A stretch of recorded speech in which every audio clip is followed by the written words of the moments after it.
noite. A política brasileira cria situações que podemos chamar de surreais. Uma comissão do Congresso analisa a possibilidade de acabar com o pagamento do 14º e do 15º salários aos parlamentares. É isso mesmo.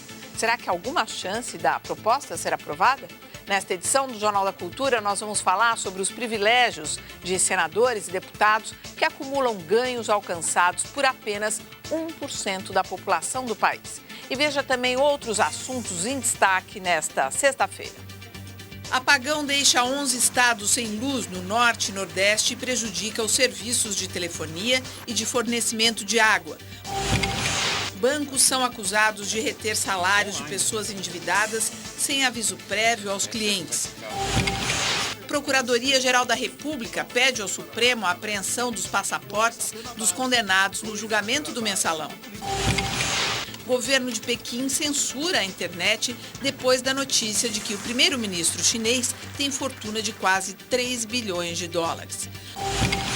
O Hospital de Londres divulga imagens da ativista paquistanesa ferida pelo Talibã, reunida com a família. A travessia no tempo de Milton Nascimento. O artista mineiro completa hoje 70 anos. Vou querer amar de novo, e se não der, não vou sofrer.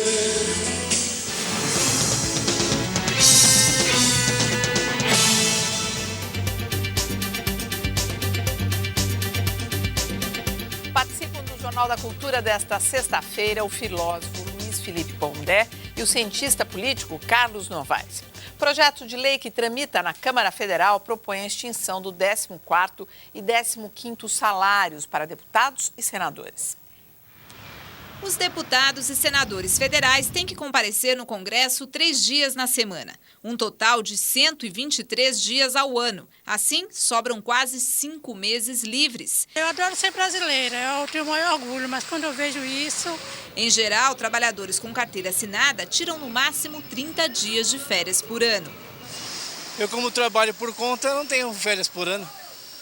Eu tiro férias quando dá, uma semana. O salário do deputado federal também é diferente do que recebe a maioria dos brasileiros.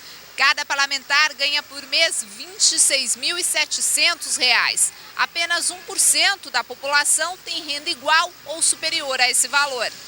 Chama ainda mais atenção o fato dos deputados ganharem 15 salários por ano, sendo que o 14º e o 15º salários são livres de imposto de renda. Eles recebem também um auxílio moradia no valor de R$ 3.000 por mês e uma verba mensal de R$ 60 mil para a contratação de até 25 assessores. Tem direito ainda à chamada cota de atividade parlamentar, que cobre despesas com passagens aéreas, correios, telefone, segurança, locação de veículos e outros itens. Os valores mensais variam de acordo com o estado do parlamentar e estão entre R$ 23 e R$ 34 mil por mês. Atualmente, tramita na Comissão de Finanças e Tributação da Câmara um projeto de lei para extinguir o 14º e 15º salários de deputados e senadores.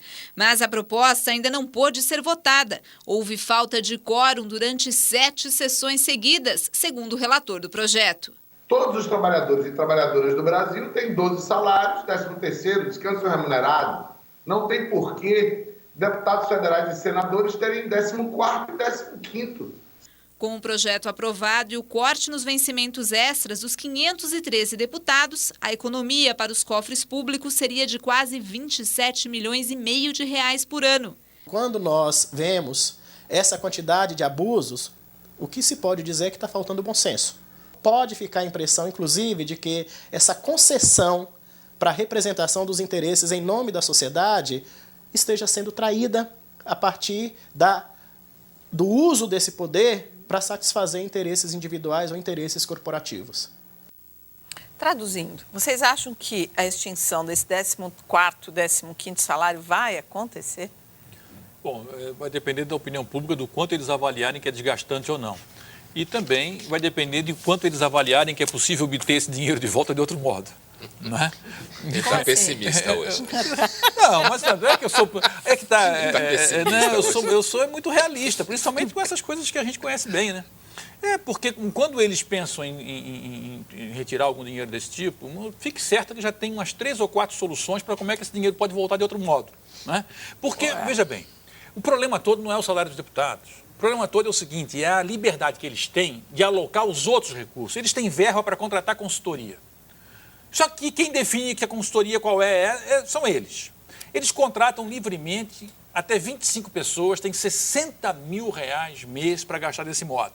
Quem é que eles contratam? Ninguém fiscaliza. Por que contratam? Então, veja bem, se você pode contratar 25 caras para te assessorar, por que você ainda precisa de uma verba de consultoria? É de supor que você contrate 25 pessoas muito competentes. Isso você está citando um exemplo. Sim, um exemplo, porque tem depois, por exemplo, gastos com saúde. São, acho que 8 mil reais por mês, né? Que dá margem a todo tipo de falcatrua, né? Porque 8 mil por mês, ninguém fiscaliza. O cara gastar 8 mil reais por mês com ele e a família em saúde, vai ficar doente assim não sei aonde.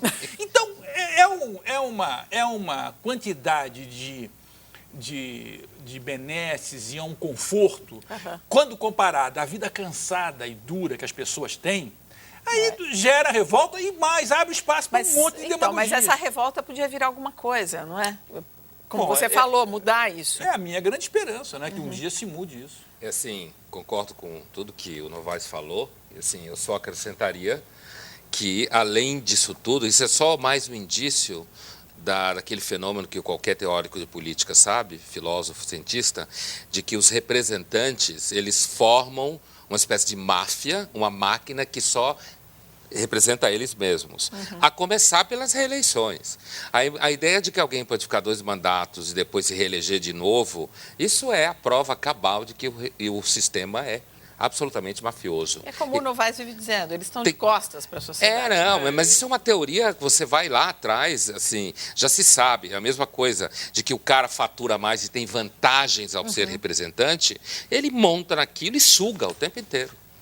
Olha, mais uma aqui. Brecha permite que emendas e projetos de lei sejam votados de forma oportunista lá no Congresso. Além de furarem a fila de espera na tramitação, propostas são aprovadas às cegas. São as chamadas emendas Jabuti. É um princípio fundamental para a democracia. Todo ato do poder público deve ser público. Mas nem sempre é o que acontece no Congresso Nacional, em especial nas votações das chamadas medidas provisórias. As MPs são enviadas pelo governo para o parlamento quando um assunto deve ser votado com urgência. É comum parlamentares incluírem artigos sem nenhuma relação com o texto original para serem aprovados a toque de caixa. Tudo aquilo que é oculto e ocultável contraria a democracia. Foi o que aconteceu com a medida provisória número 579, conhecida como a MP das elétricas. O texto original tratava de descontos na conta de luz e também de concessões do setor elétrico, mas recebeu nada menos que 431 alterações dos deputados. Uma delas, do deputado Paulinho da Força, do PDT, prevê o fim da cobrança do imposto de renda sobre a participação de lucros e resultados, uma antiga reivindicação dos sindicatos. Outra das chamadas emendas jabutis contrabandeada para dentro da medida provisória foi o fim do exame da Ordem dos Advogados do Brasil, proposta pelo deputado Eduardo Cunha, do PMDB. O presidente da comissão do exame da OAB diz que o deputado quis se vingar da entidade por ter sido afastado da relatoria de um outro projeto de lei que alterava o Código Civil. Ele não era da área, foi afastado e, a partir daí, começou a se mobilizar contra a Ordem dos Advogados com as mais diversas pretensões. Porque o Supremo Tribunal Federal, há poucos meses atrás, declarou a constitucionalidade do exame de ordem. Somente este ano, o governo enviou 28 medidas provisórias para o Congresso. Para virar lei, precisam ser aprovadas como qualquer outro projeto pela Câmara e pelo Senado. E o deputado Eduardo Cunha informou por telefone ao Jornal da Cultura que a grande quantidade de medidas provisórias trancam as pautas e, por isso, usou o recurso da emenda Jabuti em todas as MPs propostas ultimamente. E o deputado Paulinho da Força afirmou em nota que está usando meios permitidos por lei para ganhar tempo e beneficiar os trabalhadores. Primeira coisa, vocês sabem por que chama Jabuti, emenda Jabuti? Porque tem uma piada de que se o jabuti está em cima do poste, ele não sobe sozinho, alguém colocou ele lá. Então alguém tinha interesse naquela situação artificial do jabuti em cima do poste. Entendi. Então é por isso, quer dizer, a emenda jabuti, por quê? Porque tem alguém que se interessou em enfiar aquilo lá que não tem nada a ver com a matéria, né? E aquilo traduz o interesse de alguém, ou individualmente, ou em geral não é, né? É coletivamente, é algum tipo de força política que está aproveitando esse subterfúgio. Isso é mais uma evidência de como é que esse mundo deles é um mundo à parte, né? Totalmente à parte, quer dizer, são os jogos mais viciados, né? Eles jogam com dados viciados o tempo inteiro, quer dizer, é um jogo que só eles entendem, né? E o que os deputados novos, quando entram, são levados a aprender. Se enquadram, né? Se enquadram, porque essa é a maneira de jogar. Precisamente por quê? Porque eles estão completamente fechados às grandes novidades que a sociedade põe todo dia e que quer ver representadas. Mas como a sociedade não tem como fazer nada, a menos que se comece a fazer uma ação coletiva verdadeira e tal, coisa que não existe mais no Brasil, quer dizer, as pessoas estão convencidas de que a vida melhorou e de que agora podemos deixar para lá, né? Vai precisar vir uma pancada qualquer do destino para, de novo, o Brasil acordar e aí, de fato, se mexer politicamente em direção a algum lugar, né? No momento, a gente está totalmente nas mãos de pessoas que são profissionais de fazer essas jogadas, de fazer... Isso aí é um pequeno exemplo desse mundo absolutamente fechado em que eles estão. Cheio de jabutis, né? Cheio de jabutis. Nova falha no sistema de abastecimento de energia deixou 11 estados das regiões Norte e Nordeste no escuro na madrugada desta sexta-feira. Próximo da meia-noite dessa sexta-feira, o apagão atingiu todos os estados da região Nordeste e parte do estado do Tocantins e do Pará, na região Norte. Os 11 estados atingidos ficaram até 4 horas sem energia. Esta é a segunda grande falha de abastecimento no Nordeste em menos de um mês. Ao todo, o país já teve 63 apagões este ano. A falta de eletricidade nas áreas atingidas também prejudicou serviços como abastecimento de água e de telefonia celular. Em Pernambuco, por falta de bombeamento, cidades do interior e a região metropolitana de Recife ficaram completamente sem água. As operadoras de telefonia móvel e de internet tiveram instabilidade no sinal. Segundo o ministro interino de Minas e Energia, Márcio Zimmermann, um curto-circuito nas linhas de transmissão entre as cidades de Colinas e Imperatriz, ambas no Maranhão, foi o responsável pelo blackout. Zimmermann admitiu que a recente sequência de falhas no sistema de abastecimento de energia não é normal e que vai tomar todas as providências para analisar as ocorrências. Desde manhã cedo, às 14 horas, está ocorrendo essa reunião no Rio. Essa reunião é como você abrir a caixa preta e fazer uma avaliação completa exatamente dos dados que tem ali. Semana que vem deve ter a divulgação encaminhado e normalmente eles divulgam aí depois encaminham para a agência e divulgam para a imprensa todas as conclusões desse relatório de análise de perturbação. Veja a seguir, bancos estão retendo o salário de pessoas endividadas. E ainda, na Itália, Berlusconi é condenado a 1 ano de prisão por fraude.